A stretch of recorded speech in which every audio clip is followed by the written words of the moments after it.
Hi everyone, very very good morning, good afternoon, good evening, जब भी आप ये वीडियोस देख रहे हैं। आज हमें अपनी क्लास के अंदर एक नया चैप्टर, नया चैप्टर क्या कर रहा हूँ, नया टॉपिक कवर करना है। और टॉपिक का नाम है 4 फीचर ऑफ शेयर, जैसे कि आपको सामने दिख ही रहा है। चलिए, 4 फीचर ऑफ शेयर हम आज की क्लास में डिस्कशन करते हैं। सबसे पहले इसके बारे में थोड़ा लिखेंगे। और आज ये देखिए, बहुत इंपॉर्टेंट टॉपिक है। अगर मैं इसकी बात करूं तो वेरी इंपॉर्टेंट टॉपिक है, क्योंकि पेपर में अगर इस चैप्टर से क्वेश्चन आया ना, एक तो बड़ा क्वेश्चन होगा, 7 से 8 नंबर का रहेगा वो। और 4 फीचर और री इशू के टॉपिक उसके अंदर इंक्लूड रहेंगे और प्रोराटा रहेगा। मैं बता देता हूँ कैसा क्वेश्चन पेपर में आने वाला है। पेपर में जो भी क्वेश्चन आएगा वो प्रोराटा बेसिस पर होगा, 4 फीचर इंक्लूड रहेगा, री इशू इंक्लूड रहेगा। ये इतना बड़ा क्वेश्चन बनता है, जो हम लास्ट में जब सारे कॉन्सेप्ट खत्म हो जाएंगे फिर इसी की प्रैक्टिस करेंगे हम। ठीक है, चलिए सबसे पहले इसके बारे में लिखते हैं। आज पूरी क्लास में यही चर्चा करनी है, लगाते हैं इस पे टाइम और समझते हैं इसका कॉन्सेप्ट क्या है। लिखेंगे साथ साथ 4 feature, 4 feature of share, 4 feature of share. चलिए, सॉरी कॉल आ गया था। 4 फीचर ऑफ शेयर मींस, आज मैं आपको इतना बेहतरीन कॉन्सेप्ट समझाने वाला हूं। और थोड़ा सा जब आप इस कॉन्सेप्ट को पढ़ रहे हो ना, 4 फीचर, तो मन बनाकर पढ़िएगा। अगर आपका आज मन नहीं है ना पढ़ने का, मत करो, आज रोक दो भी। जब आपका मन होना पढ़ने का तब इसको पढ़िएगा कि आपको, क्योंकि यहां पर फोकस बहुत जरूरी है। क्योंकि अगर यहां पर फोकस नहीं हुआ तो फिर मुश्किल आ जाएगी sir. Cancelling, cancelling the share allotted to the shareholder,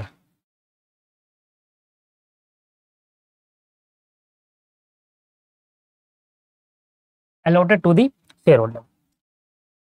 Share are cancelled, share are cancelled for non payment of call amounts, for non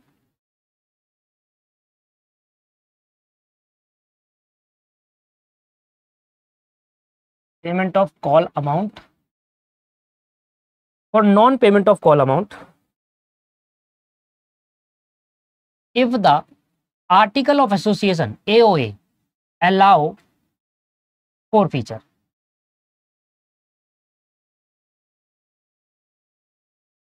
allow 4 features. ये हो गया पहला पॉइंट, कर लेते हैं इसको। दूसरा, the company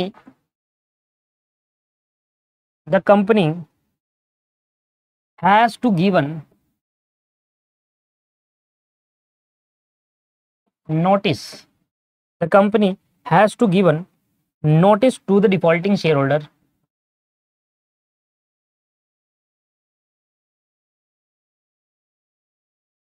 notice to the defaulting shareholder to pay the due amount, to pay the due amount, to pay the due amount before forfeiting the share,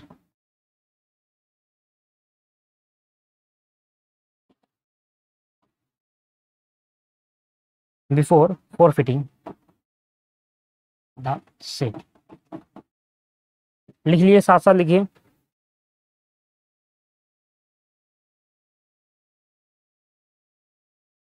ठीक है, बाकी तो सब ऐसी है, मैंने नॉर्मल आपको बेसिक बातें बता दी है। अब जरा कहानी को ध्यान से समझिए। लिख दिया आपने इतना, चलो अब क्या है कहानी समझिएगा। मान लो मिस्टर एक शेयर होल्डर है, कंपनी ने, हमारी कंपनी ने मिस्टर ए को शेयर अलॉट करे, शेयर सेल करे। मिस्टर ए ने एक करा, उस अलॉट नहीं करे, पहले क्या करा, इसने अप्लाई करा। पहले इसने एप्लीकेशन करा शेयर खरीदने की, इसने एप्लीकेशन दी। एप्लीकेशन के साथ इसने एप्लीकेशन का पैसा भी दिया 2 रुपए के हिसाब से, पर शेयर पे इसने 2 रुपए के हिसाब से पैसा दिया। और इसने कितने शेयर के लिए अप्लाई करा था, इसने अप्लाई किया था 1000 शेयर के लिए। 1000 शेयर के लिए इसने अप्लाई किया कंपनी को, हमारी कंपनी को। मिस्टर ए कोई पर्सन था, उसने हमारी कंपनी को 1000 शेयर के लिए अप्लाई करा हुआ है। ठीक है, अब क्या है कहानी कि इसने एप्लीकेशन पे 2 रुपए दे दिया, मतलब इसने 2 रुपए के हिसाब से पे कर दिया। मतलब इसने कितने पैसे दे दिए जी, 1000 × 2, इसका मतलब इसने टोटल कंपनी को अमाउंट रिसीव कितना हुआ है, टोटल कंपनी को अमाउंट कितना रिसीव्ड हुआ है, 2000। टोटल कंपनी का अमाउंट 2,000 रुपये रिसीव्ड हुआ है, जो इसने 2 रुपये के हिसाब से पे करा। अब कहानी ये आती है कि इसने अलॉटमेंट मनी भी पे करना है, अलॉटमेंट पे करना है 3 रुपये के हिसाब से। फर्स्ट कॉल इसने पे करना है 2 रुपये के हिसाब से। सेकंड एंड फाइनल कॉल देनी है 3 रुपये के हिसाब से। तो इस तरीके से उसको शेयर का पेमेंट करना था। अब कंपनी ने कुछ टाइम बाद इससे अलॉटमेंट का पैसा मांगा, कंपनी ने कुछ टाइम बाद इससे अलॉटमेंट का पैसा मांगा और इसने अलॉटमेंट का पैसा दे दिया और कंपनी ने इसको शेयर अलॉट कर दिए। तो अलॉटमेंट मनी भी रिसीव्ड हो गई, अलॉटमेंट मनी का पैसा भी, जो कि आएगा 3 रुपये पर शेयर, 1000 के हिसाब से 3000 रुपये। अलॉटमेंट का पैसा भी कंपनी ने इनको, इसने मिस्टर ए ने अलॉटमेंट का पैसा भी कंपनी को दे दिया। अब कंपनी के पास कौन कौन सा पैसा आया जरा बताओ, हमारी कंपनी के पास क्या क्या पैसा आया। हमारी कंपनी का सबसे पहले तो आया एप्लीकेशन मनी 2000 रुपये और 3000 रुपये अलॉटमेंट मनी है। अब क्या हुआ, अब कहानी को थोड़ा सा रोमांचक बनाते हैं। कंपनी ने कहा कि लाओ बच्चे फर्स्ट कॉल का पैसा लाओ, लाओ जरा फर्स्ट कॉल का पैसा दो। अब फर्स्ट कॉल का पैसा जब कंपनी ने ड्यू करा और उनसे मंगाया मिस्टर ए से, तो मिस्टर ए ने फर्स्ट कॉल का पैसा देने से डिफॉल्ट कर दिया, मतलब default to pay first call money, default to pay first call money. पहली कॉल मनी देने से इसने डिफॉल्ट कर दिया। अब जब ये पहली कॉल नहीं दे रहा तो ये सेकंड भी नहीं देगा, ये तो लॉजिक है, क्योंकि सेकंड दे दे और पहली ना दे, ये कौन सा लॉजिक है भाई। जिसको अगर पैसे देना होता तो पहला भी देगा, फर्स्ट कॉल देगा, तभी तो सेकंड कॉल देगा। अब सेकंड मांगने का फायदा क्या है, जब सेकंड पहला ही नहीं दिया तो सेकंड मांगने का कोई बेनिफिट नहीं है। हमने कहा कि लाओ भैया फर्स्ट कॉल दो, मिस्टर ए ने, हमने कंपनी ने, एज अ कंपनी, हम कंपनी है और हमने कहा कि मिस्टर ए आपको 1000 रुपये 2 रुपये के हिसाब से 2000 रुपये फर्स्ट कॉल का पैसा लेकर आना है। मिस्टर ए ने कहा सर मेरे पर नहीं है, मैं नहीं दे सकता। हमने कहा यार ये क्या बात हुई। हमने कुछ टाइम बाद मिस्टर ए को नोटिस भेज दिया और नोटिस में ये भेजा, कंपनी ने क्या करा, नोटिस इशू कर दिया मिस्टर ए के ऊपर और नोटिस भेज दिया और नोटिस में ये लिखा कि अगर आप इस एक पर्टिकुलर डेट तक, इस दिन तक, अगर आप इस दिन तक पैसे नहीं दोगे तो जो अमाउंट दिया है वो भी जब्त कर लेंगे और शेयर जो अलॉट हुए थे, शेयर जो अलॉट हुए थे उसको कैंसिल कर देंगे। तो ये सबसे इंपॉर्टेंट पॉइंट है जो कंपनी को करना होता है। मिस्टर ए से ड्यू डेट पर फर्स्ट कॉल का पैसा मांगा, मिस्टर ए ने फर्स्ट कॉल का पैसा नहीं दिया। हमने मिस्टर ए को दोबारा बोला कि भैया लाओ पैसा दे दो फर्स्ट कॉल का, उन्होंने फिर भी नहीं दिया, कोई जवाब नहीं दिया। अब कंपनी ने मिस्टर ए को एक नोटिस भेज दिया, अगर आप इस पर्टिकुलर डेट तक, कोई डेट दी हो गई, अगर आप इस पर्टिकुलर डेट तक पैसा नहीं दोगे फर्स्ट कॉल का तो हम आपके पैसे जो आपने दे दिए हैं अभी तक, उतना पैसा हम आपका जब्त कर लेंगे और जो भी शेयर आपको अलॉट हुए थे वो कैंसिल कर देंगे। अब आपके पास कोई शेयर नहीं रहेगा कंपनी का और जो पैसा आपने दिया था नॉट रिफंडेबल है, आपका पैसा जब्त कर लिया जाएगा। That the concept of forfeiture. इसी कॉन्सेप्ट को दोस्तों क्या कहते हैं, फोरफीचर ऑफ शेयर कहते हैं। बात समझ में आ गई। इसी कॉन्सेप्ट को क्या कहते हैं, फोरफीचर। नोटिस भेजने के बाद फोरफिट करा जाएगा after notice period, after notice forfeiture of share allowed, forfeiture of share allowed. इसका मतलब नोटिस भेजने के बाद अगर वो रिप्लाई नहीं करता, नोटिस भेजने के बाद अगर वो रिप्लाई तब भी नहीं कर रहा, कोई रिस्पॉन्स नहीं दे रहा, तो हम उसके शेयर को फोरफिट कर देंगे। तो ये कहा गया है फोरफीचर ऑफ शेयर। तो फोरफीचर ऑफ शेयर का मतलब ये है कि जो शेयर डिफॉल्टिंग शेयर होल्डर को अलॉट करे गए थे उसको कैंसिल कर देना और जो पैसा उसने हमें पे करा था वो जब्त कर लेना। मतलब पैसा भी नहीं देंगे और साथ में शेयर भी कैंसिल कर देंगे। अब आपके पास कंपनी के कोई शेयर नहीं रहेंगे, वो शेयर हम वापसी ले लेंगे। मतलब कैंसिल करना मींस कोई शेयर नहीं, और वापसी हमारे पास वो शेयर आ गए जो आपने लिए थे। मतलब 1000 शेयर जो आपको दिए थे वो 1000 शेयर हमारे पे पड़े, हम उसको दोबारा इशू कर सकते हैं। इसी को कहते हैं कॉन्सेप्ट ऑफ री इशू।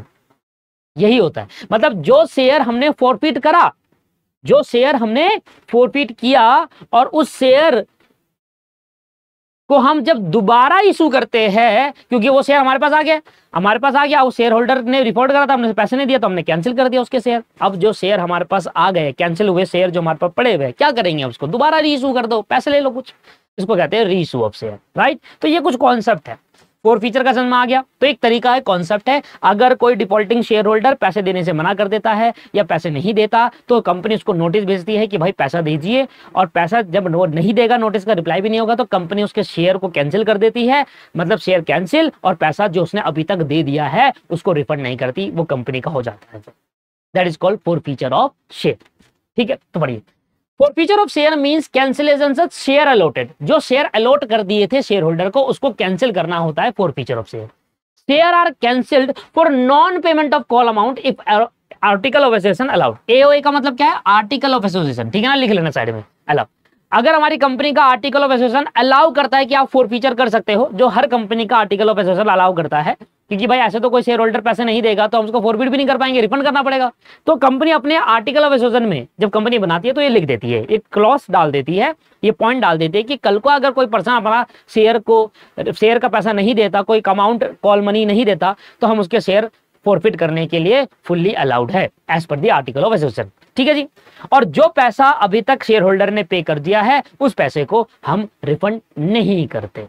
पर एक कहानी और है, the company has to give notice. Company को नोटिस देना पड़ेगा वो डिफॉल्टिंग शेयर होल्डर को कि भैया ड्यू डेट पर आपने जो पे करना था वो कर दो, अगर नहीं करोगे तो हम आपका शेयर फॉरफिट कर लेंगे, ऐसा नोटिस दो। फिर भी नहीं करता, फिर कर लो फॉरफिट। ठीक है सर, तो ये पूरा कॉन्सेप्ट था फॉरफीचर ऑफ शेयर का। अब यहां पर कहानी आती है कि अगर कंपनी कोई किसी शेयर होल्डर का पैसा फॉरफिट कर लेती है तो उस केस के अंदर क्या एंट्री पास की जाएगी? समझ में आया? क्या एंट्री पास की जाएगी? चलिए, तो मेरा कॉल आ गया था, सॉरी। हाँ, तो मैं आपसे ये कह रहा था कि अब हम इसकी अकाउंटिंग ट्रीटमेंट कैसे करेंगे वो समझने वाली बात है। तो आइए मैं इसी में समझाने की कोशिश करता हूँ आपको, एक पर्टिकुलर शेयर की बात ही करता हूँ मैं, इसी में छोटी सी चर्चा करता हूँ और इसी में आपको समझाने की कोशिश करता हूँ ना। ये जो एग्जाम्पल लिया है मैं इसी में आपको बता देता हूँ। जिंदगी का कष्ट मुझे झेलना है, ये कि मैंने पेन रख के कहाँ रख दिया? अच्छा, जेब में ही है। ठीक, कई बार ऐसा होता है पेन जेब में रख देता हूँ और ढूंढता रहता हूँ पूरे स्टूडियो रूम में कि कहाँ है जी पेन, कहाँ है, पेन ही नहीं मिल रहा। आइए सर, पहली एंट्री करते हैं प्रीवियस एग्जांपल की। पहली एंट्री होती है bank account debit, bank account debit to share application, bank account debit to share application. अगली एंट्री होगी share application to share capital. अब सारी कहानी वहीं से आ जाओ दोबारा, जो हमने शुरू में पढ़ा था, टू शेयर कैपिटल। यहां तक तो कोई दिक्कत नहीं। मैं सिर्फ मिस्टर ए के हिसाब से कर रहा हूं, ठीक है ना। अभी मान लो कंपनी ने 1000 शेयर इशू करे थे बस, और 1000 के 1000 मिस्टर ए ने ले लिए, तो 1000 शेयर 2 रुपए के हिसाब से मिस्टर ए ने पे करा। ओके, तो 1000 इंटू 2, यह आ गया 2000 रुपए, और यहां पर 2000 पे एप्लीकेशन खत्म करके शेयर कैपिटल में डाल दिया, तो पहला पैसा हमारे को ये रिसीव्ड हो गया 2000 रुपए, राइट।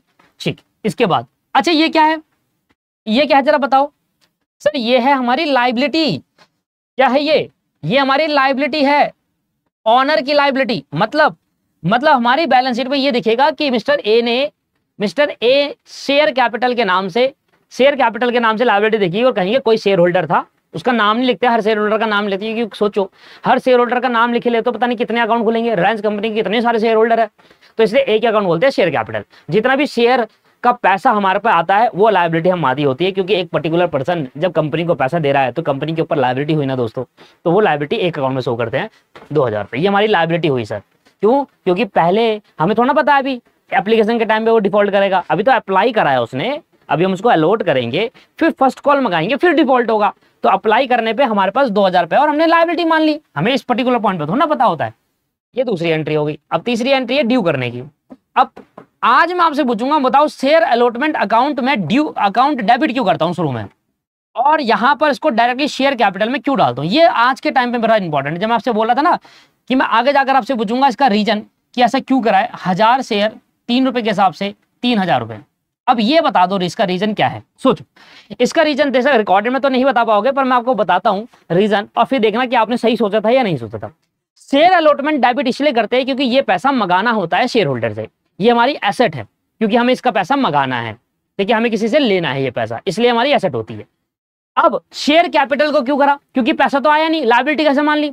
हम ये अज्यूम करते हैं कि हमारा पैसा शेयर होल्डर दे ही देगा, इसलिए मैं लायबिलिटी पहले ही मान लेता हूं एडवांस में। पैसा नहीं आया दोस्तों, पैसा नहीं आया है, पर लायबिलिटी मान चुका हूं। क्यों? क्योंकि ये मैंने आपको रीजन दिया था, लॉजिक दिया था। हम इसलिए इसको लायबिलिटी मानते हैं क्योंकि हम ये मानते हैं कि जो पैसा मैं अलॉटमेंट का मंगा रहा हूं शेयर होल्डर दे ही देगा। इतना भरोसा होता है हमें शेयर होल्डर पे कि वो पैसा हमें दे ही देगा। ठीक है सर, अब भरोसा वो तोड़ेगा अभी थोड़ी देर में ना, पर अभी हम ये एंट्री में क्या करते हैं, ये मानते हुए चलते हैं कि जो पैसा अलॉटमेंट का आना है वो आ ही जाएगा आगे वाली एंट्री में, तो इसलिए हम पहले ही लायबिलिटी बना लेते हैं। समझ में आ गया? ये बहुत इंपॉर्टेंट पॉइंट है कि मैं इसको एडवांस लायबिलिटी मान लेता हूं। एडवांस लायबिलिटी क्यों मानता हूं? क्योंकि अभी पैसा नहीं आया, पर क्योंकि आ जाएगा इसलिए पहली लायबिलिटी मान लेते हैं। ये एजम्पशन बेसिस पर होता है। इसके बाद अब शेयर अलॉटमेंट का पैसा आ गया और बैंक से पैसा आ गया है, बैंक अकाउंट डेबिट, और जिससे पैसा आना था उसको डेबिट क्रेडिट कर दो, ये एसेट माना था, अब पैसा आ चुका, अब किस बात की एसेट? अलॉट।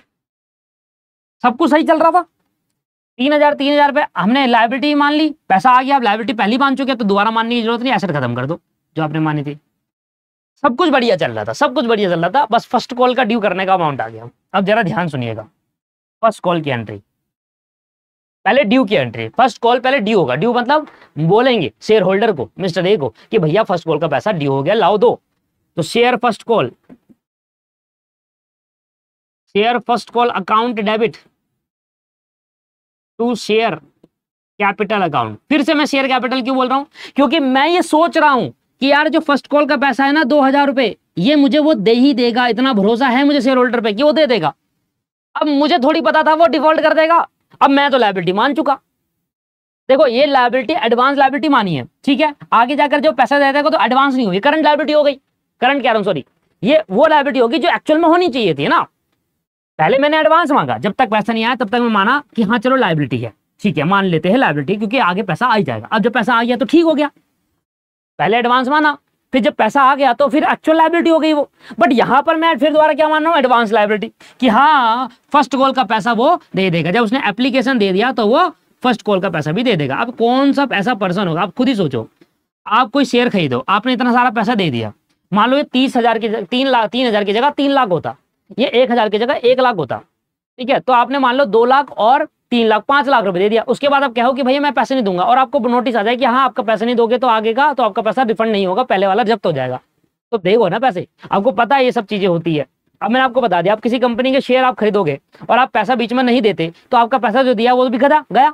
तो कोई शेयर होल्डर ऐसा नहीं करता सर, पर बहुत रेयर होते हैं जो ऐसा करते हैं। इसलिए हम सारी चीजें सीखते हैं, क्योंकि हम अकाउंटिंग पर्सपेक्टिव में पढ़ रहे हैं तो हमें सब कुछ पढ़ना होना चाहिए। अब एक्चुअल में वो हो या ना हो, पर हमें पढ़ना सारा पड़ता है। इसलिए हम कह रहे हैं कि कल को अगर हमने ये एडवांस लायबिलिटी मानी, क्यों मानी?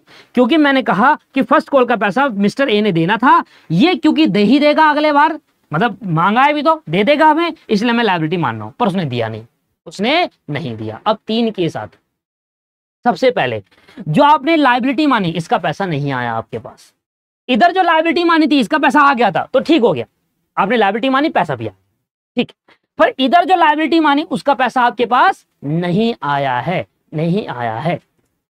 अच्छा, इसमें एक कहानी और होती है जो मैं ऐड ऑन करना चाहूंगा। कभी कभी क्वेश्चन के अंदर क्या होता है,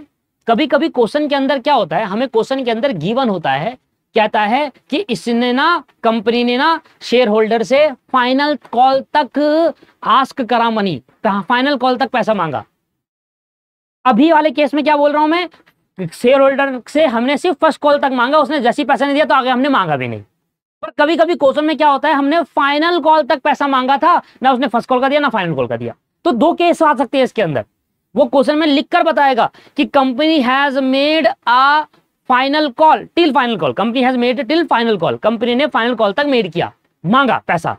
अभी तक मैं क्या कह रहा हूं, अभी जो मैं कॉन्सेप्ट समझा रहा हूं वो ये समझा रहा हूं कि कंपनी ने फाइनल कॉल तक नहीं मांगा, कंपनी फर्स्ट कॉल मांग रहे थे, उसने पैसा नहीं दिया तो हमने आगे मांगा ही नहीं, तो आगे ही कोई एंट्री करेंगे ही नहीं।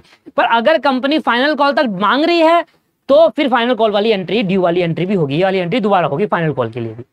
मैं वो कराता हूँ, अभी केस वाला भी कराऊंगा इसी क्वेश्चन में, बट अभी के लिए समझो कि अभी मैंने फर्स्ट कॉल मांगा, इसने पैसा नहीं दिया, तो मैंने लास्ट वाली मांगी ही नहीं। जब यही नहीं दिया तो अगले भी क्यों मांगू, पर क्वेश्चन यहाँ पर मेंशन करके दे देता है ना, इसलिए मेरे को बताना है हर एक चीज।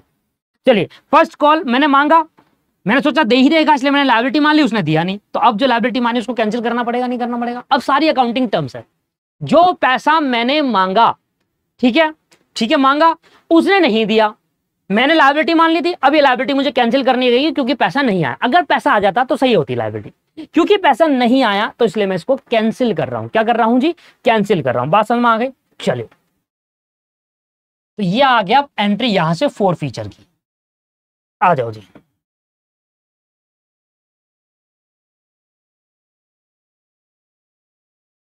एंट्री ऑफ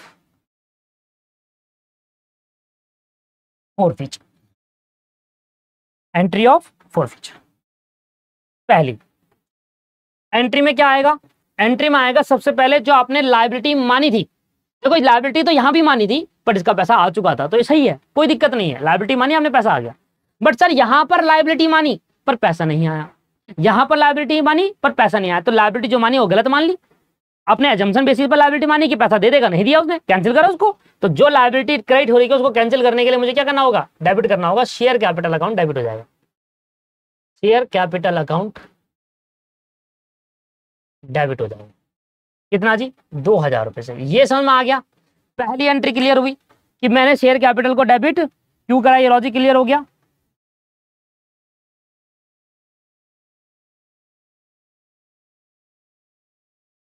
ठीक है जी, अगला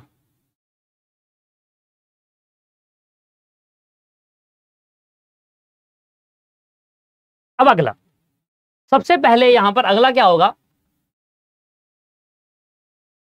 क्लियर हो गया जी, यहां पर बात समझ में आ गई आपको? चलो, तो ये इसका रीजन लिखूं, मैं आपको रीजन लिखूं, रीजन मैं दे रहा हूं, जानबूझकर दे रहा हूं, और आप भी साइड में लिख लेना क्योंकि आपको पता होना चाहिए, और मैं हिंदी में लिख रहा हूं यहां पर। ये डेबिट करा है, *1 लगा के नीचे लिख देता हूं। ये ऐसे लिखता हूं, फर्स्ट कॉल का पैसा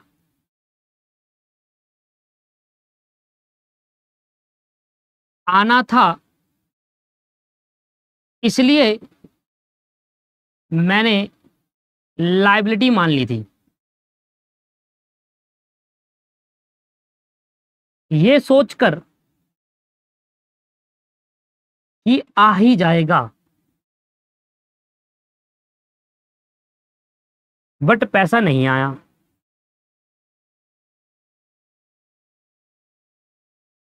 अब जो लायबिलिटी मानी है उसको ठीक करने के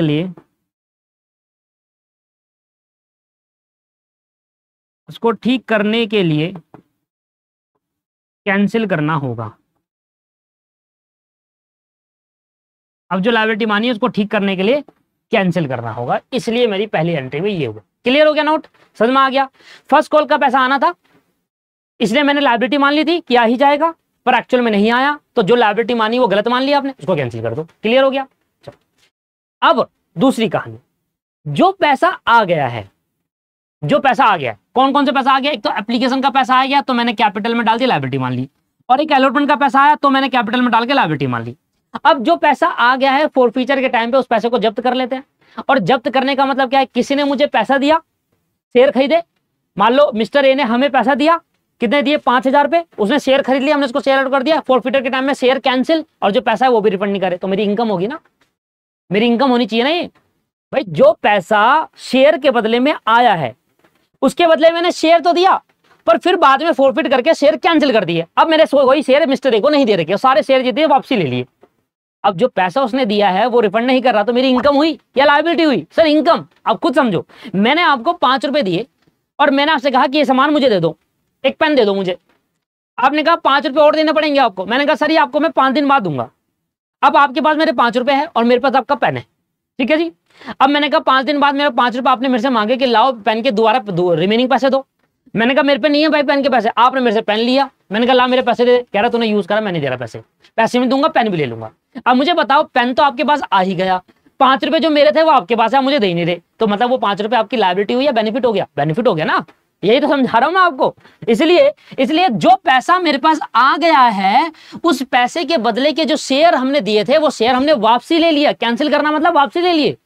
अब शेयर जब मैंने वापसी ले लिए तो जो पैसा मेरे पास आया वो मेरा बेनिफिट हो गया सर, ये मेरा जब्त कर लिया पैसा, अब मेरी कोई लायबिलिटी नहीं है। तो जो पैसा आ गया उसकी लायबिलिटी जो आपने ट्रांसफर कराया, जो पैसा आ गया उसने आपको, उस जो पैसा आया है फॉरफीचर का, शेयर का पैसा जो भी आया है, जो भी अमाउंट रिसीव हुआ है फॉरफीचर के, वो मेरा बेनिफिट होगा, इनकम मानी जाएगी, लायबिलिटी से कैंसिल करना होगा मुझे। समझ में आ गया? अब मैं दूसरी दोबारा एंट्री पास करूंगा शेयर कैपिटल से। अब मैं दोबारा एंट्री पास करता हूं शेयर कैपिटल अकाउंट डेबिट, फिर से शेयर कैपिटल अकाउंट डेबिट करूंगा, और मैं ये तो एप्लीकेशन पे जो 2000 रुपए आया वो, और प्लस 3000 रुपए जो आया ये क्या कर दूंगा, ये मैं कर दूंगा सर डेबिट कर दूंगा। किस रीजन से डेबिट करूंगा, इसलिए मैं यहां पर स्टार नंबर 2 लगा रहा हूं, रीजन, क्योंकि सर मैं 2 एंट्री सेम नाम से पास नहीं कर सकता, मैं एक ही एंट्री पास करूंगा शेयर कैपिटल नाम से। ये अलग अलग इसलिए दिखा रहा हूं क्योंकि आपको लॉजिक समझ में आए कि पहली वाली एंट्री किस वजह से डेबिट करी है और दूसरी वाली एंट्री किस वजह से आई। जो पैसा फोरफीटेड शेयर का आ गया था, जो पैसा फोरफीटेड शेयर का आ गया था,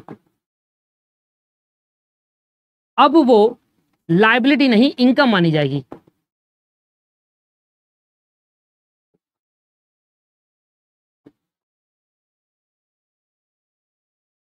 मानी जाएगी क्योंकि उसके बदले के शेयर कैंसिल हो गए।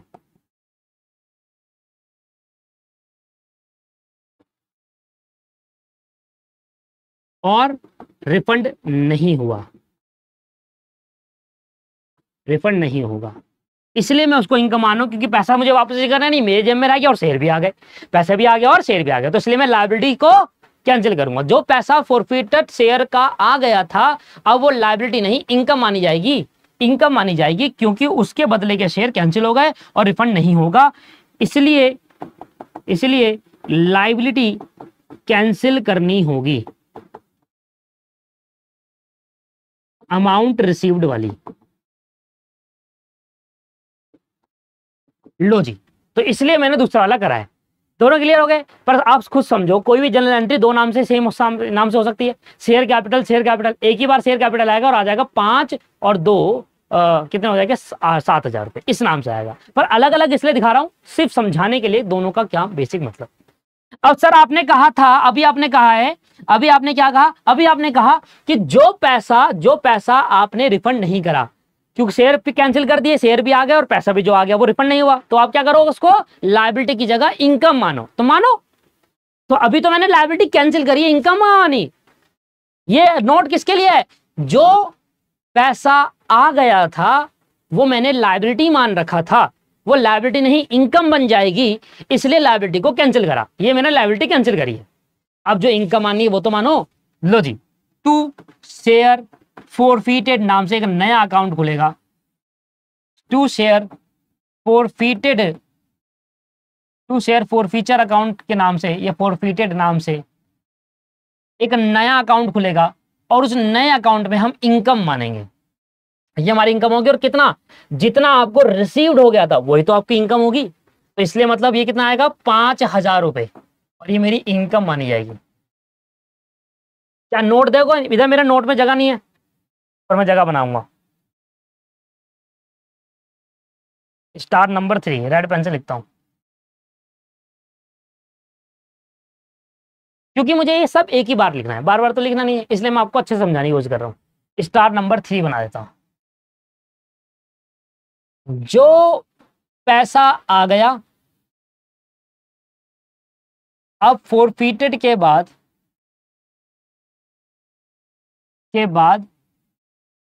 वो रिफंड नहीं होगा, इसलिए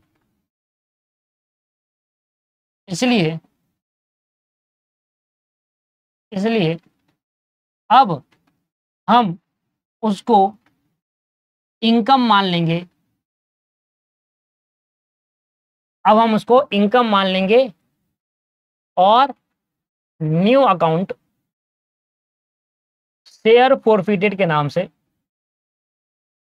न्यू अकाउंट शेयर फॉरफिटेड के नाम से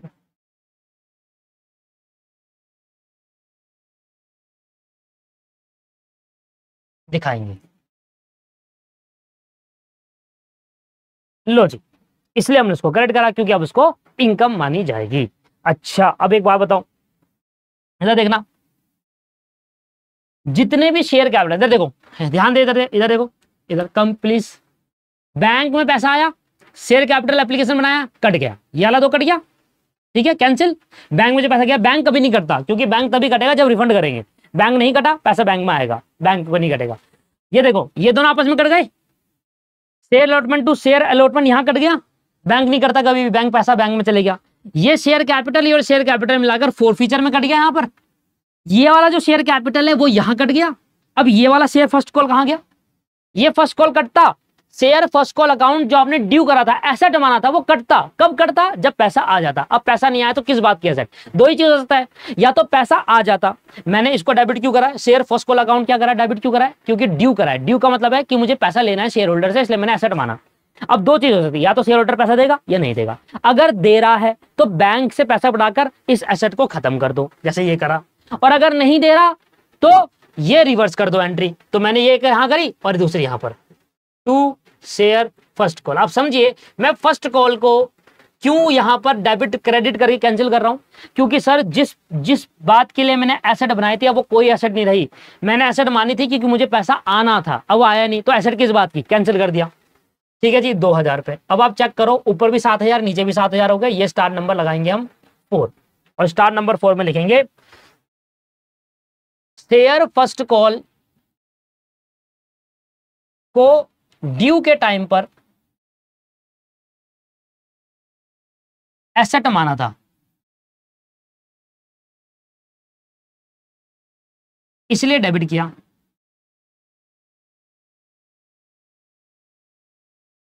अब उसका पैसा नहीं आएगा,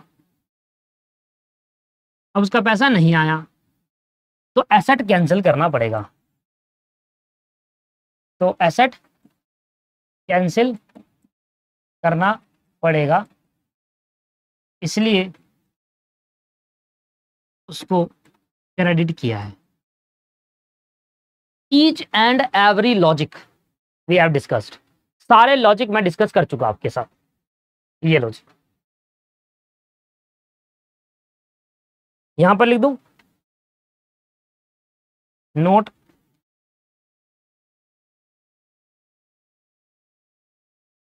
in previous example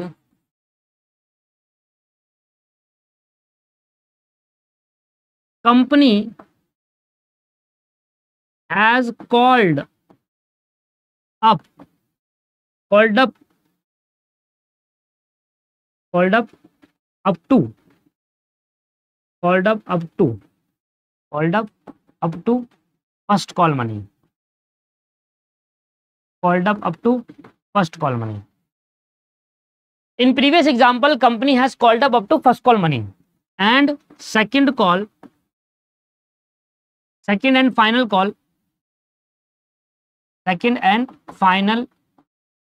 call are not made. are not made का मतलब क्या है? नहीं मंगाई।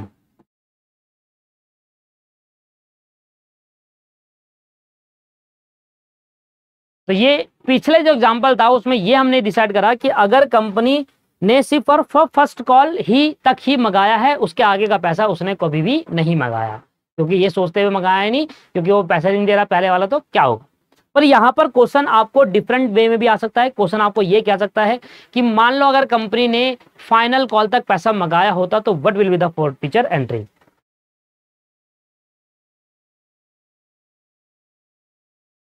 Example, in previous question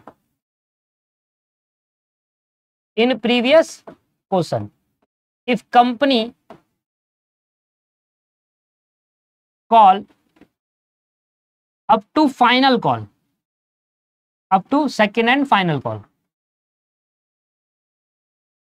up to second and final call, then what will be your answer,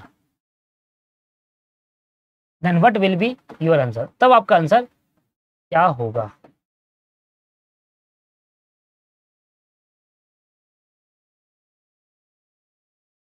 पहली, दूसरी, तीसरी, चौथी, पांचवी एंट्री सेम रहेगी, पहली से लेकर fifth entry will be same.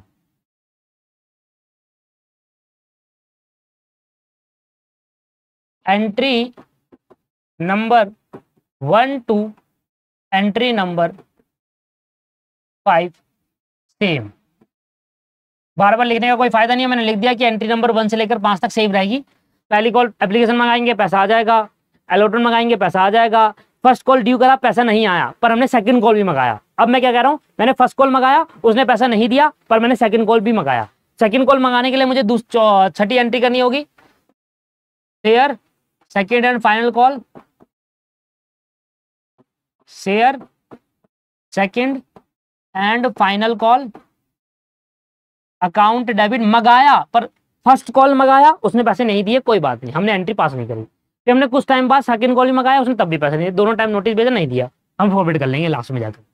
Second call भी मंगाओ, उसने कहा, क्वेश्चन ने कहा सेकंड कॉल तक मंगाया है तो share second and final call account debit to share capital. फिर से क्या बोलता हूं कि सेकंड कॉल का पैसा तो दे ही देगा, लॉजिक यही रहेगा सेम कि सेकंड कॉल का पैसा तो चलो दे ही देगा, फर्स्ट कॉल नहीं दिया चलो सेकंड कॉल दे देगा, इसलिए मैंने उसको लायबिलिटी मान ली।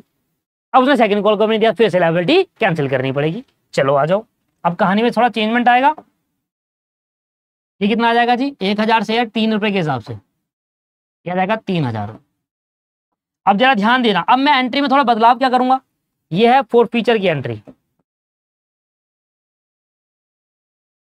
फोर फीचर की एंट्री में सबसे पहले जितना पैसा आपने मंगाया था उस सारे पैसे की आपने लायबिलिटी बना रखी है। देखो क्वेश्चन में देखो, आपने ये मंगाया था एप्लीकेशन मनी, एप्लीकेशन मनी मंगाया था लायबिलिटी मानी, आपने अलॉटमेंट मनी मंगाया था लायबिलिटी मानी, आपने फर्स्ट कॉल मंगाया था लायबिलिटी मानी, और आपने सेकंड कॉल मंगाया याला आपने फिर से लायबिलिटी मानी। कह रहा जितनी भी लायबिलिटी है वो खत्म कर दो, क्यों, क्योंकि फॉरफिट कर रहे हैं। अब किस बात की लायबिलिटी, अब वो शेयर होल्डर नाम का कोई है ही नहीं हमारे इसमें, तो जो भी लायबिलिटी है खत्म कर दो। इसमें कुछ लायबिलिटी इनकम हो जाएगी और कुछ लायबिलिटी के नाम से कैंसिल होगी।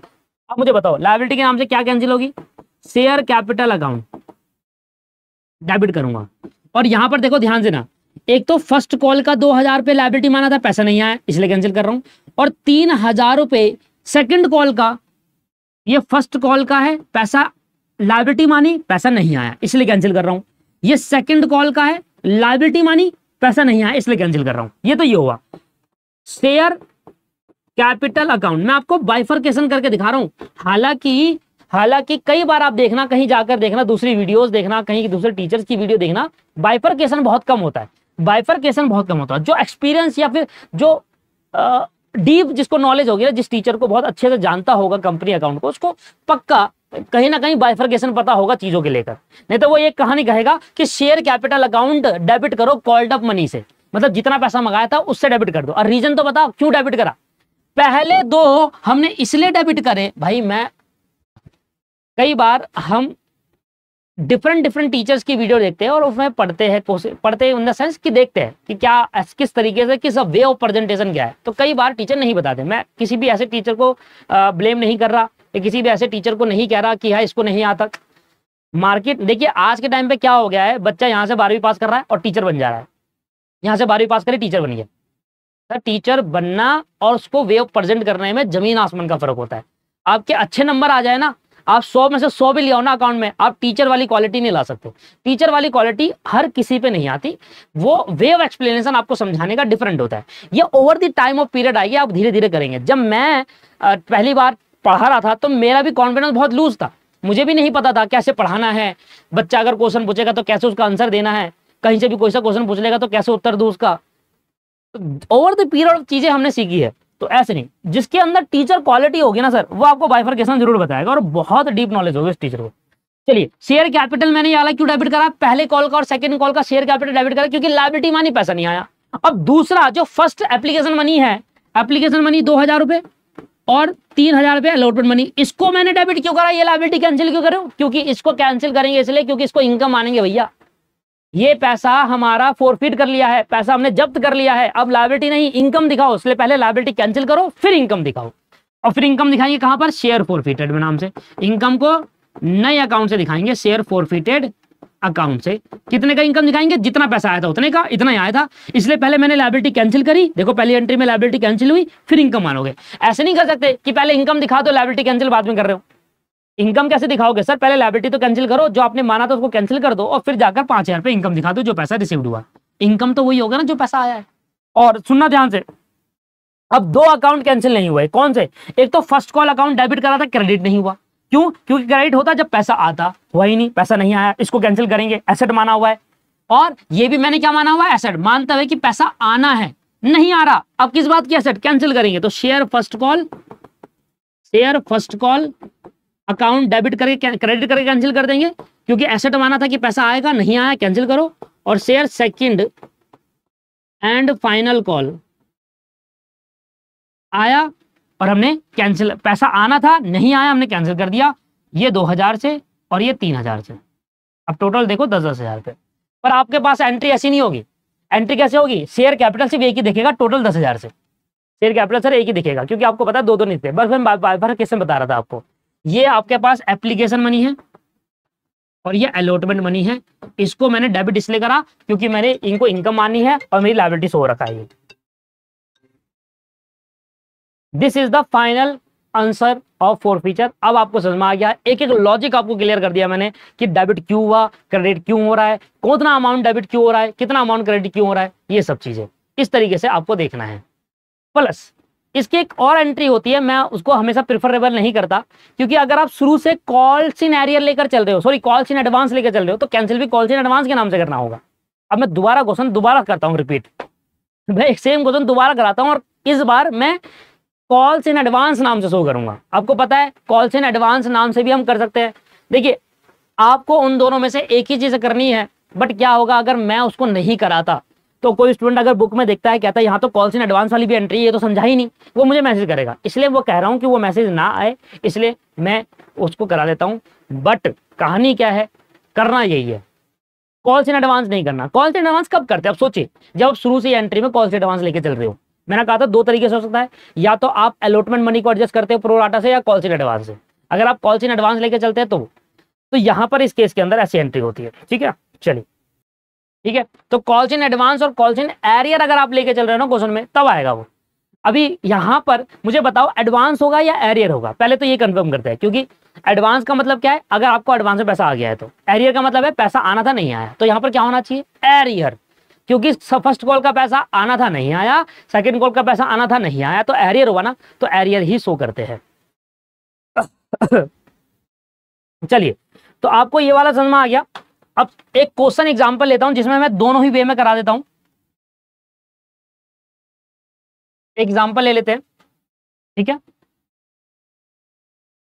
पहला 1000 इक्विटी शेयर, 1000 इक्विटी शेयर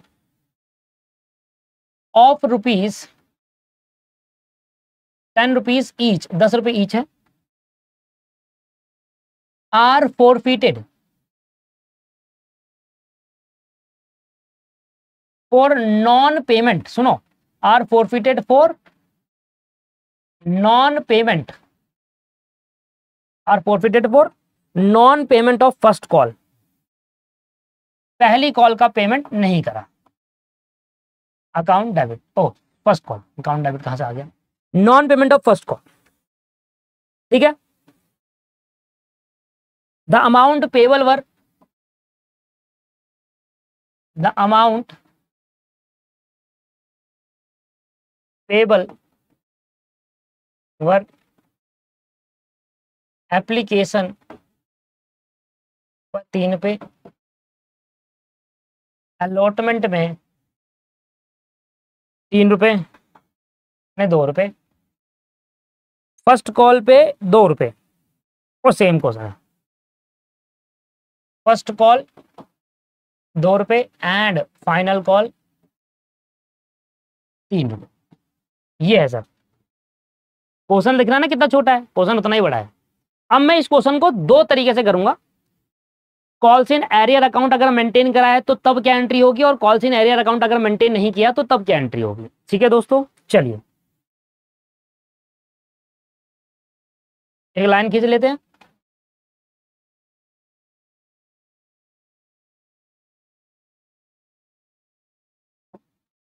यहां लिखते हैं if calls in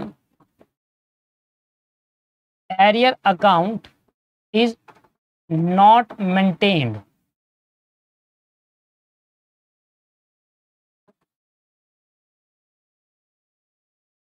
if calls in area account is not maintained, if calls in area account is maintained,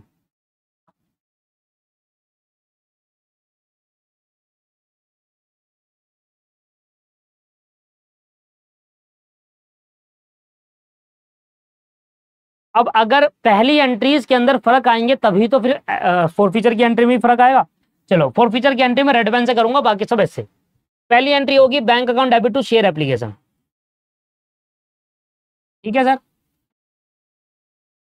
bank account debit to share application. सिर्फ मुझे एक ही एंट्री तो बतानी थी, फोरफीचर की सिर्फ एक ही एंट्री पास होती है, और एक एंट्री के लिए मैं आपको 1 घंटा दे रहा हूँ।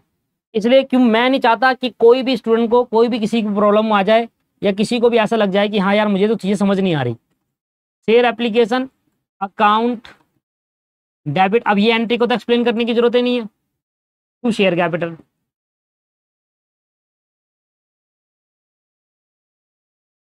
तीसरा शेयर अलॉटमेंट, थोड़ा ऊपर लिखते हैं। शेयर अलॉटमेंट में पहले ड्यू करूंगा, share allotment account debit to share capital, पहले लायबिलिटी मान लेता हूँ, ये सोच करके पैसा आ ही जाएगा। फोर्थ एंट्री है bank account debit to share allotment, bank से पैसा आ गया और जो एसेट मानी थी आपने ये कैंसिल हो जाएगी।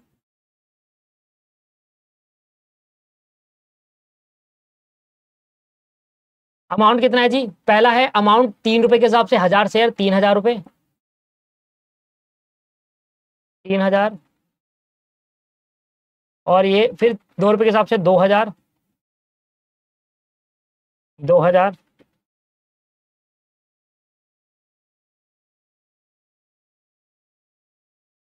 अब इधर देखो, ये पूरा यहां से ऐसे लो और यहां कॉपी कर दो, क्योंकि सेफ एंट्री होनी है भैया। एंट्री में कोई बदलाव नहीं, बदलाव पता है कहां पर है, कौन सी एंट्री में है। मैं इसको डिफरेंट पेन से लेता हूं, फर्स्ट कॉल पे, क्योंकि भाई फर्स्ट कॉल का ही तो पैसा नहीं आया है, फर्स्ट कॉल का ही तो पैसा नहीं आया। तो जब मैं फोरफीचर अकाउंट नहीं खोलता, मतलब sorry calls in arrear account नहीं मेंटेन करता, तो मैं ड्यू करता हूं फर्स्ट कॉल से, share first call account debit to share capital account, इससे करता हूं मैं, जैसे अभी मैंने आपको करके दिखाया था, जो कि 3 रुपए 2 रुपए के हिसाब से 2000 2000 हो रहे हैं। अगर फर्स्ट कॉल का पैसा नहीं आता तो क्या एंट्री होगी जरा बताइए, 5वीं entry, in case of calls in arrear. अगर मैं calls in arrear account open करूंगा तो क्या एंट्री होगी सर, एंट्री होगी, इसको 2 भागों में भी बांट सकते हैं और एक तरीके में भी कर सकते हैं, मैं बता देता हूं। पहले लिखो share first call debit to share capital, फिर देखो पैसा नहीं आया तो to share capital to share first call cancel कर दो, क्योंकि पैसा नहीं आया, एसेट कैंसिल, और कॉल्स इन एरियर दिखा दो। अब देखो फर्स्ट कॉल से फर्स्ट कॉल कट गया, तो बेसिकली बचा calls in arrear to share capital. करना 2 तरीके से, पहले एंट्री होगी शेयर फर्स्ट कॉल ड्यू करेंगे कि पैसा आना है फर्स्ट कॉल का, और वो आई जाएगा शेयर लायबिलिटी मान ली, शेयर कैपिटल में डाल दिया। अब देखा कि पैसा नहीं आया तो शेयर फर्स्ट कॉल कैंसिल कर दिया, पैसा नहीं आया और कॉल्स इन एरियर हो गया, मतलब वो पैसा जो आना था नहीं आया, आ जाता तो बैंक आ जाता, नहीं आया तो भी। अब मैंने ये और ये काट दिया, तो सिंगल एंट्री बन गई calls in arrear to share first call share capital. तो इसको सिंगल एंट्री में दिखा रहा हूं, जबकि मैंने अलग अलग भी दिखा दिया आपको, ठीक है ना। 5वीं एंट्री क्या होगी, कॉल्स इन एरियर, आप सिंगल एंट्री भी पास कर सकते हैं, जरूरी नहीं है दोनों एंट्री दिखाओ, टू शेयर कैपिटल अकाउंट, बस ये फर्क होता है, ये बस इतना फर्क है कि आपने calls in arrear account maintain नहीं करा तो फर्स्ट कॉल के नाम से आता है, और अगर मेंटेन करा है तो कॉल्स इन एरियर के नाम से आता है, क्योंकि वही एरियर हुआ है। ठीक है जी, अब कैसे पता चलेगा ये कॉल सिनेरियो फर्स्ट कॉल का सेकंड कॉल का? इसलिए नरेशन लिखते हैं कि being first call money is not receive, ऐसे करके नरेशन लिखते हैं जिससे एग्जामिनर को पता चल जाए कि हाँ ये कॉल सिनेरियो जो है फर्स्ट कॉल वाला है, सेकंड कॉल वाला नहीं है। क्योंकि सेकंड कॉल अगर एरियर होता है तब भी सेम एंट्री होगी, call scenario to share capital. अगर सेकंड कॉल मंगाते और वो पैसा नहीं आता और ये वाला अकाउंट मेंटेन कर रहे होते तो तब भी सेम ही एंट्री होती, call scenario to share capital second call वाले में। और यहाँ पर क्या होती सेकंड कॉल वाले में? शेयर फर्स्ट कॉल की जगह second call to share capital आया था बस, और यहाँ पर सेम ही एंट्री होती। इसलिए नरेशन में देना पड़ेगा कि ये फर्स्ट कॉल का पैसा नहीं आया, ये सेकंड कॉल का पैसा नहीं आया, इसलिए क्योंकि अभी सेकंड कॉल मंगाई ही नहीं है इतना। अब फोर फीचर की एंट्री क्या होगी जरा बताइए सर, जल्दी से बताइए फोर फीचर की एंट्री क्या होगी दोनों ही केस के अंदर, ध्यान समझेगा। सबसे पहले जो पैसा, अब मैं एक ही बार ही करूंगा, ठीक है, दो कैपिटल अकाउंट नहीं लिखूंगा समझाने के लिए। जो पैसा हमने मंगाया लायबिलिटी मानी ये सोचकर कि पैसा आ जाएगा, वो नहीं आया तो लायबिलिटी कैंसिल करेंगे, 2000 से ये कैंसिल हुआ, ठीक है। प्लस सुनना, ये तो हुआ कैंसिल किससे कि पैसा मंगाया था, लायबिलिटी मान ली, ये सोचकर कि पैसा आ जाएगा, वो नहीं आया, इसलिए मैं लायबिलिटी कैंसिल कर रहा हूं। अब ये शेयर कैपिटल यहां से और ये शेयर कैपिटल यहां से, बेसिकली जितने शेयर कैपिटल थे सारे कैंसिल करने हैं। 5000, अब ये पैसा क्या है? ये पैसा आ गया था इसलिए लायबिलिटी मानी, और अब मैं फोरफीट कर रहा हूं तो फोरफीचर में कोई भी लायबिलिटी नहीं होगी, वो इनकम बन जाएगी। इसलिए अब ये लायबिलिटी पहले कैंसिल करूंगा फिर इनकम मानूंगा, इसलिए उसको यहां पर शो करेंगे 5000 से। समझ में आया? तो टोटल ये वाला 2000 किस लिए? लायबिलिटी मानी ये सोच करके पैसा आएगा, नहीं आया। लायबिलिटी मानी ये सोच करके पैसा आएगा, आ गया पैसा, ये पैसा आ गया, क्योंकि फॉरफिट कर लिया पैसा रिफंड नहीं होगा, इसलिए इनकम बन जाएगी। इनकम बनेगी, इनकम मानने से पहले लायबिलिटी कैंसिल कर रहा हूं, ठीक है। To share forfeited. और दोस्तों ये आपको बार बार ऐसे डिफरेंस करके नहीं की जरूरत नहीं, डायरेक्ट आप 7000 लिख सकते हैं।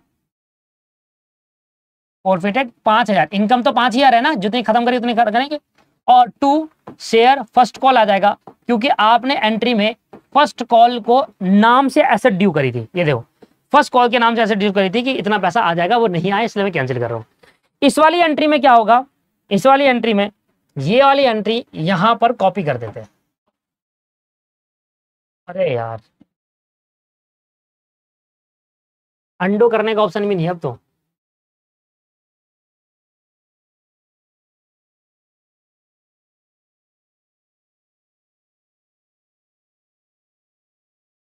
अरे डिलीट ही कर दो, दोबारा लिख देता हूं। Share capital account debit to share forfeited account और टू शेयर फर्स्ट कॉल। ये आ जाएगा 7000 से 5000 और 2000। 7000 में बाइफरकेट करोगे तो 2000 जो लायबिलिटी मानी पैसा नहीं आया कैंसिल कर रहा हूं, और 5000 जो लायबिलिटी मानी पैसा आ गया, इनकम माननी है इसको, इसलिए लायबिलिटी कैंसिल करके इनकम मान लो। सेम एंट्री होगी शेयर कैपिटल अकाउंट 7000 से टू शेयर फॉरफिटेड अकाउंट 5000 से। अब बस अब यहां पर अगर देखोगे जब कॉल सिनेरियो अकाउंट मेंटेन होता है तो हमारा यहाँ पर फर्स्ट कॉल तो दिख ही नहीं रहा, तो जब फर्स्ट कॉल नहीं दिख रहा तो कैंसिल भी नहीं कर सकता। अब दिख क्या रहा है? कॉल सिनेरियो कि इतना पैसा नहीं आया है, इसलिए मैं इसको यहाँ पर कैंसिल कर रहा हूँ। कॉल सिनेरियो 2000 रुपये, ऐसा होता है बस, ये है सब, कॉन्सेप्ट खत्म।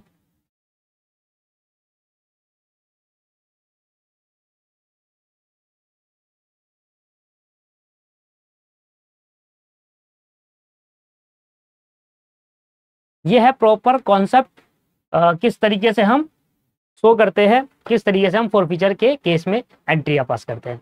बट आपको हमेशा याद रखनी है, कॉल सिनेरियो का हम शुरू में ही कॉल सिनेरियो नहीं करेंगे, तो ये सिर्फ एक ही करो, कॉल सिनेरियो और कॉल सिन एडवांस का यूज ही मत करो कहीं पर। जब एक इंडिविजुअल क्वेश्चन आएगा ना इनका, तभी इनका यूज करना, अदरवाइज मत करना।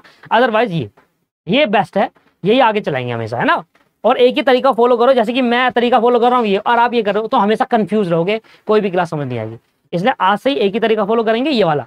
मैं ये वाला इसलिए बोल रहा हूँ क्योंकि ये ज्यादा इजी है, आप ज्यादा अच्छे से अंडरस्टैंड कर पाएंगे इस कॉन्सेप्ट। लो सर, ये हमारी हो गई आज की क्लास में। अब देखते हैं कोई question. Corporate account, corporate accounting कहाँ गया भैया? क्वेश्चन बुक कहाँ है? ये रही।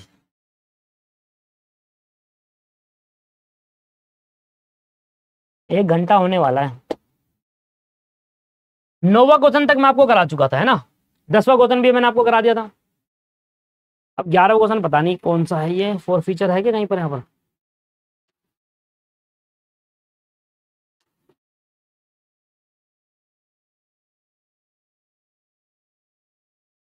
ये तो है, ये रहा। चलिए 11वां क्वेश्चन करते हैं हम, 12वां। 11वां क्वेश्चन भी करेंगे। मुझे पता है कौन कौन से क्वेश्चन बैलेंस में छूट रखे हैं, कौन कौन से क्वेश्चन अभी नहीं हुए, वो मुझे पता है। मैं करा दूंगा, दिक्कत मत लीजिए। मैं सीधा फोर फीचर का क्वेश्चन आपको करा रहा हूँ, क्योंकि अभी मैंने आपको वही कौन सा बताया ना।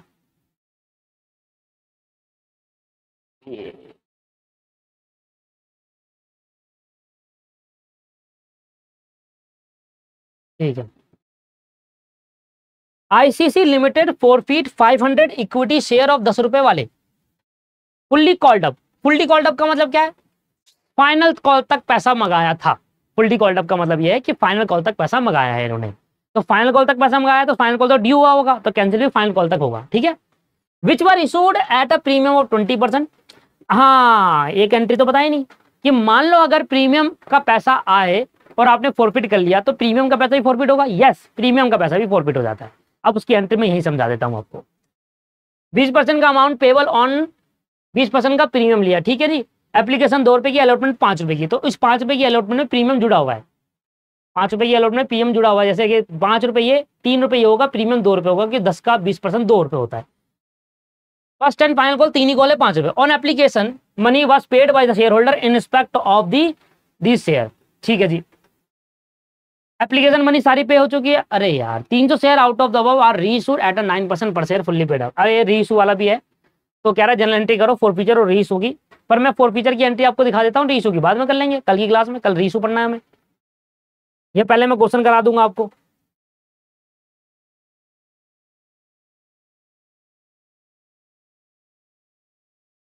क्वेश्चन नंबर 12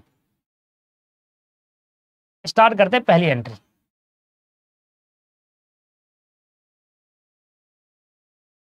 इसमें लिखता हूं ओनली फॉरफिटेड एंट्री। सिर्फ फोर फीचर वाली एंट्री करूं या सारी कराऊं? चलो शुरुआत में सारी करा देता हूं। हालांकि पेपर के अंदर आपको फॉरफिटेड की एंट्री पूछे तो फॉरफिट ही करनी है, आपको सारी नहीं करनी। वो सब आपको माइंड में सोचना है कि कितना पैसा आया है, कितना, ये सब माइंड में सोचना है, या साइड में कहीं रफ में कर लेना। पहला आएगा bank account to debit to share application. फिर आएगा शेयर एप्लीकेशन टू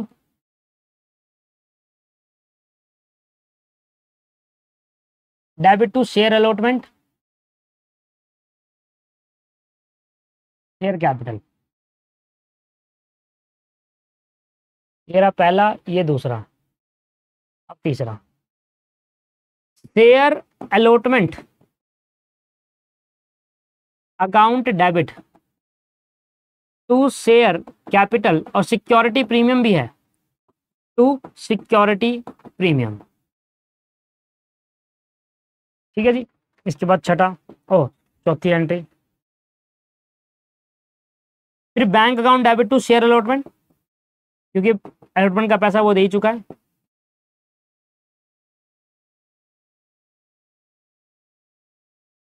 फिर इसके बाद अगली एंट्री क्या है, पांचवी। अब शेयर फर्स्ट एंड फाइनल, ये लास्ट कॉल है सर, इसलिए फर्स्ट एंड फाइनल ही लास्ट है। Final call account debit to share capital.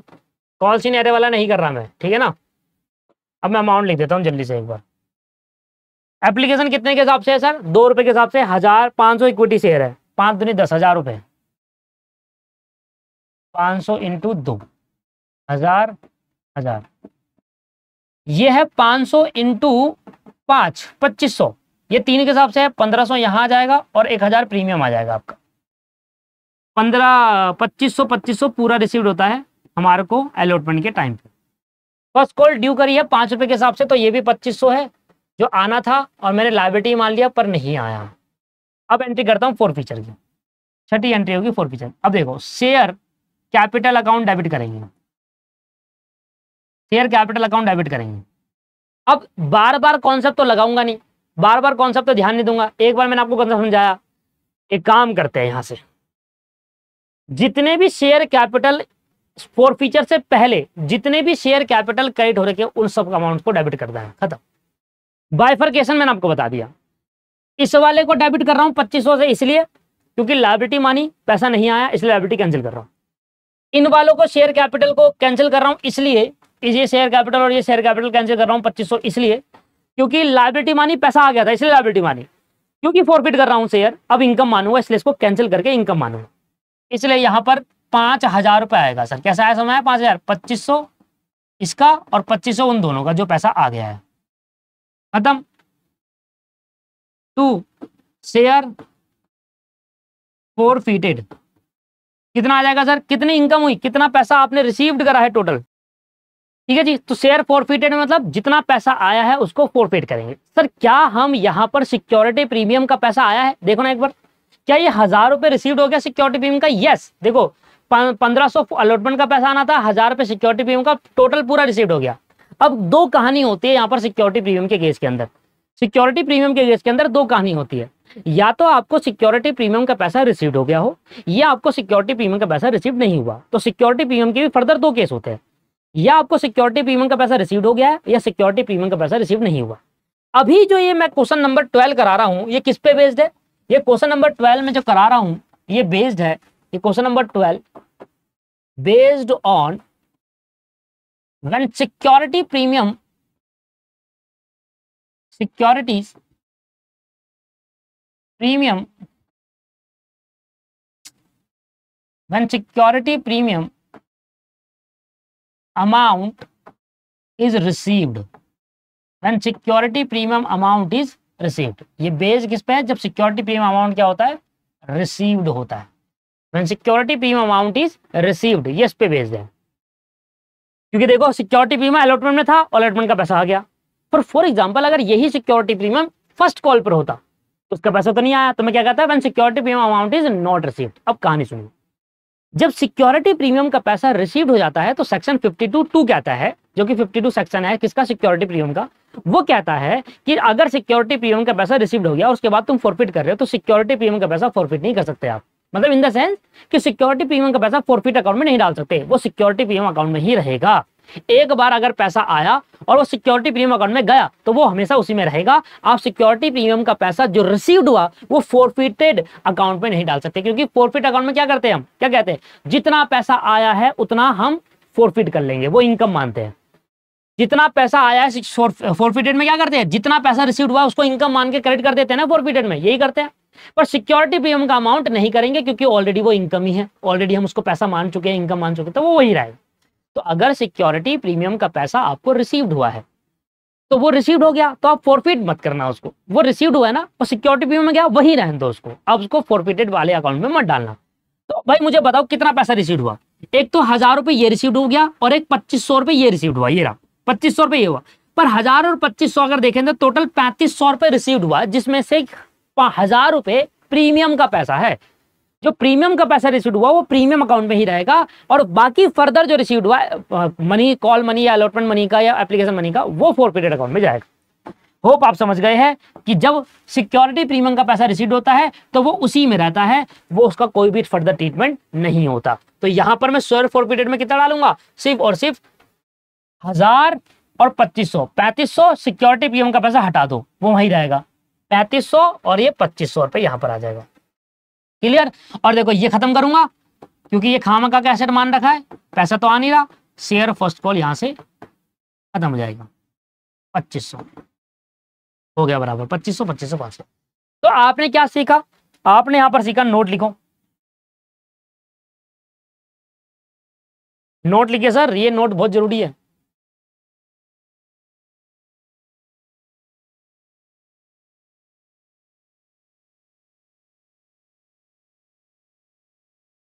Security premium, security premium received on forfeited share, security premium received on forfeited share, जिस share को आपने forfeit करा, देखो आपने इस वाले शेयर को फॉरफिट करा ना 500 के, इसमें क्या एप्लीकेशन मनी और अलॉटमेंट मनी और सिक्योरिटी प्रीमियम आया ना। जिस शेयर को आपने फॉरफिट करा उस शेयर पे अगर सिक्योरिटी प्रीमियम रिसीव्ड होता है, ये लिखा हुआ है security premium received on forfeited share, forfeited share.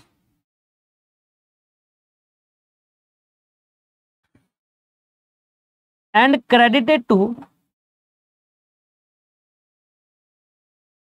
Security premium account and credited to security premium account,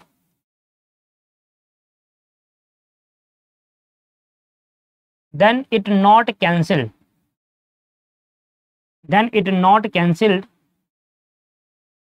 and no treatment of security premium in this case, and no treatment of security premium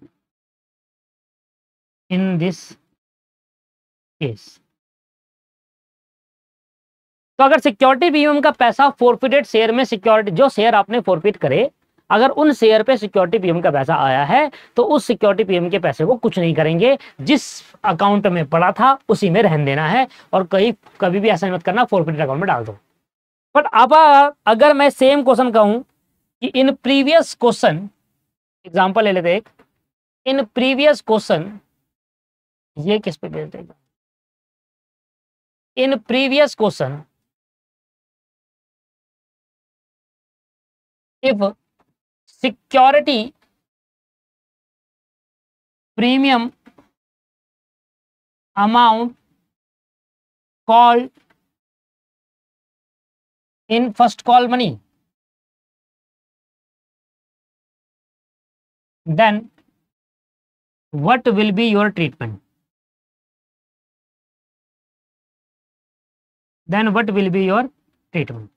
अगर वो कह रहा है कि पिछले वाले question में अगर सिक्योरिटी प्रीमियम का अमाउंट जो मंगाया जा रहा है वो फर्स्ट कॉल पे मंगाए तो आपकी ट्रीटमेंट क्या होगी। तो जब फर्स्ट कॉल में मंगाएंगे तो आपका कंसेप्ट निकल के आता है when security premium amount is not received, क्योंकि फर्स्ट कॉल जब रिसीव नहीं हुई तो उसका सिक्योरिटी प्रीमियम भी रिसीव नहीं होगा। When security premium amount is not received, when security premium amount is not received, when security premium amount is not received। अब देखो पहली एंट्री नंबर 1 से लेकर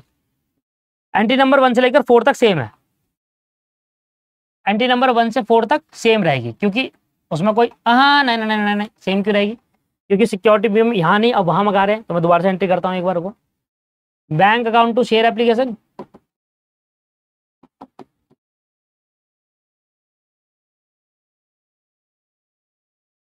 ठीक है जी, share application account debit to share capital,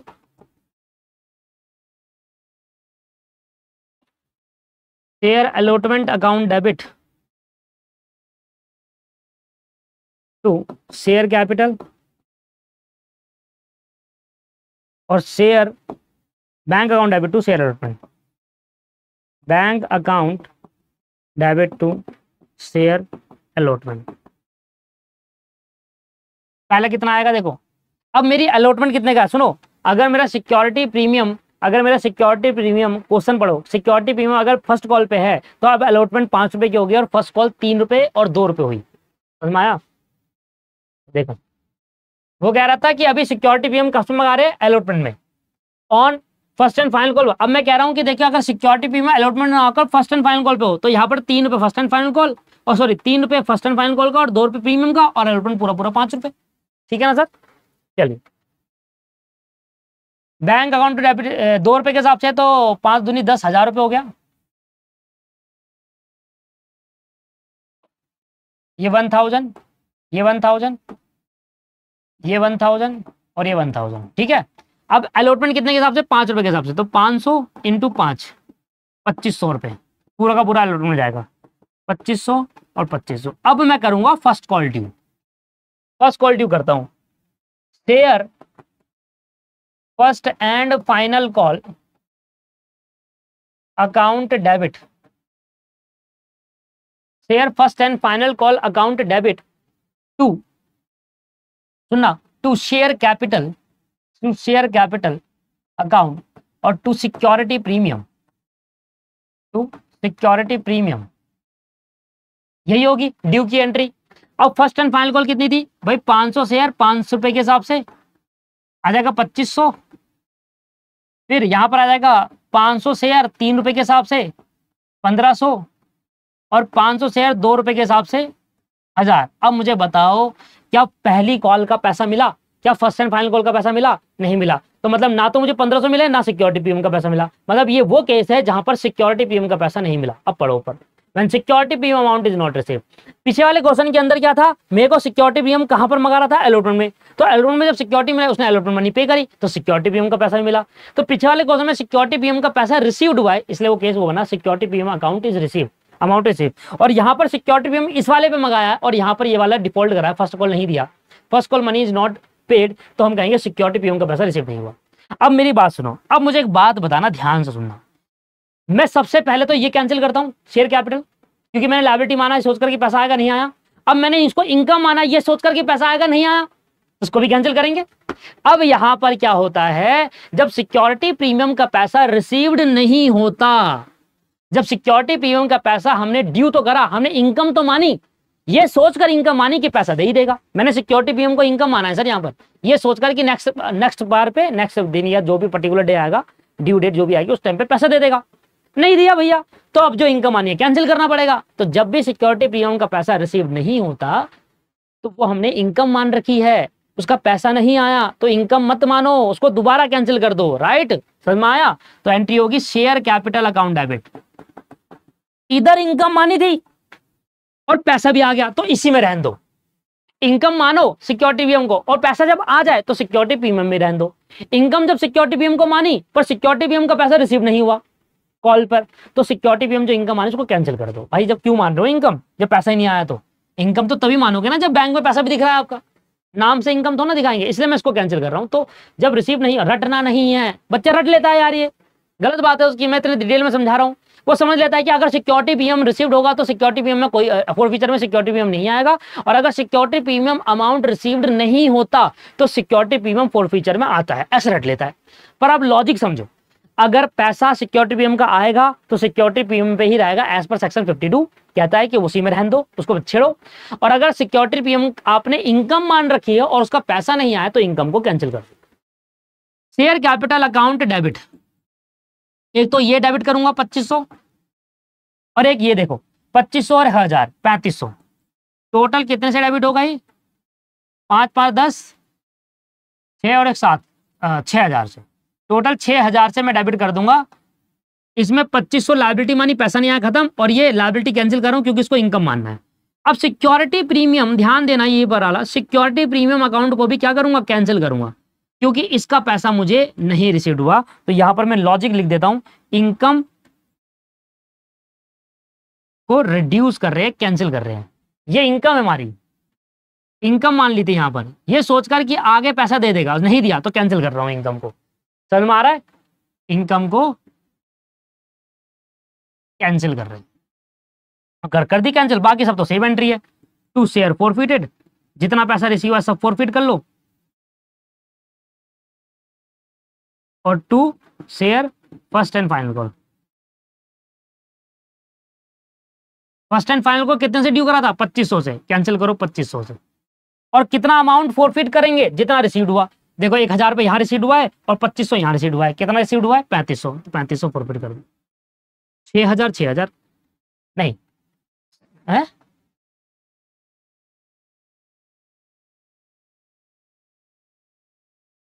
3500,